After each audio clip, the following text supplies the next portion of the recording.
Hello, beautiful people. This is Mario, and you're watching Just Like Paradise. And let me tell you, I had an incredible flight from SFO to Bangkok. I left on the 2nd. I arrived here on the 2nd. Is it the 2nd? I lost track. I mean, it was literally 16 hours from SFO to Hong Kong.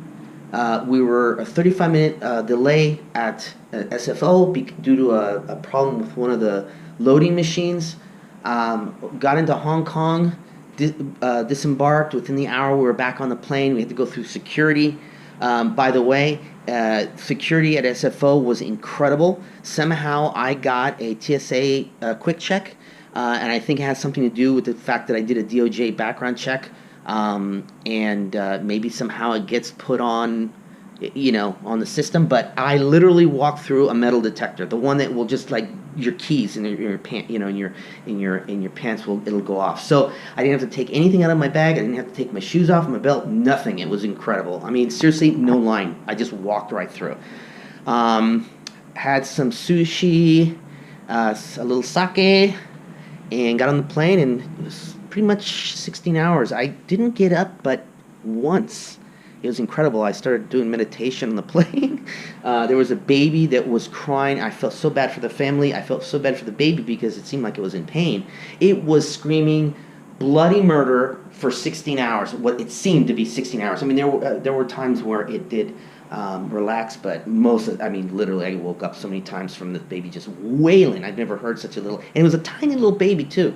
Anyway, I may be talking too fast. Maybe I need to slow down here.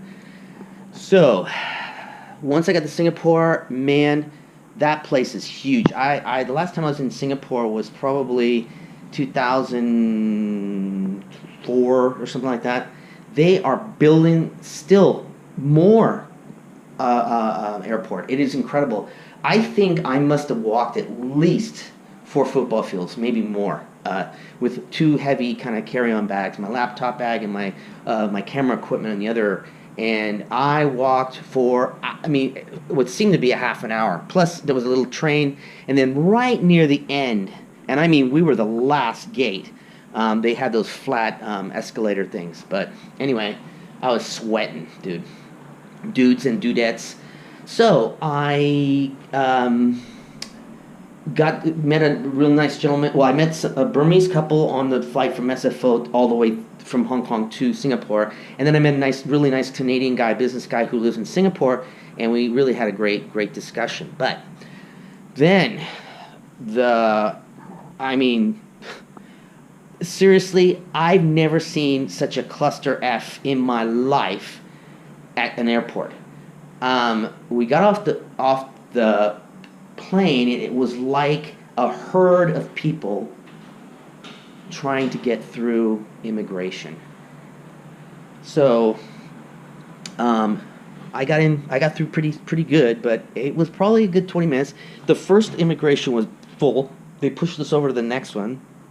That's when me and the Canadian gentleman Paul split. He went into like a special area for VIPs because he has a knee injury, so maybe he got in there. I don't know.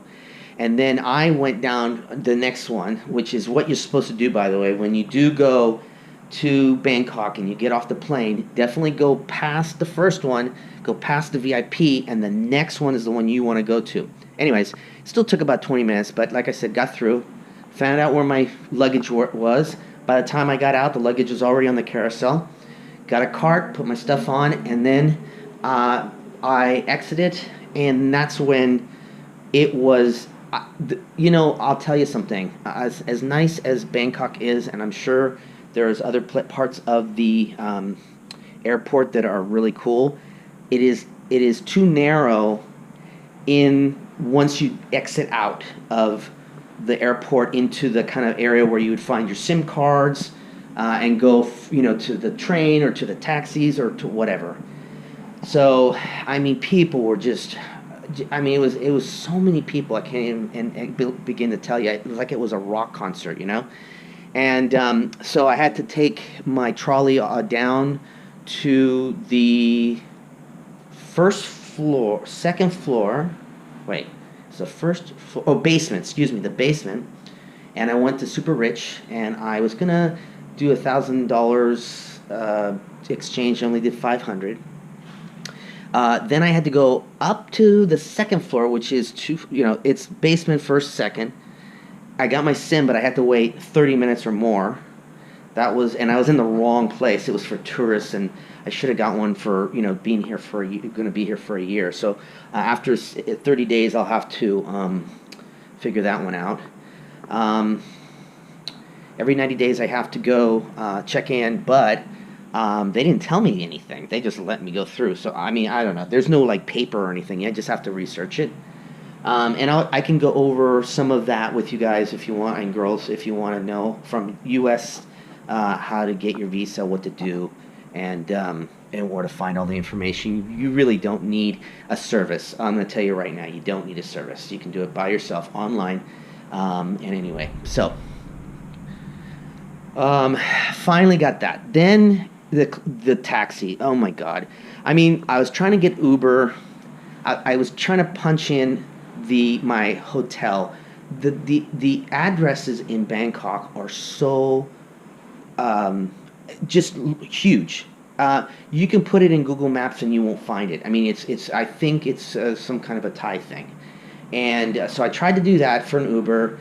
Then I tried to do Grab, and then I just ended up going to the taxi stand. And although I heard it couldn't cost anywhere from 300 to 400 baht, you have to pay a $50 convenience fee.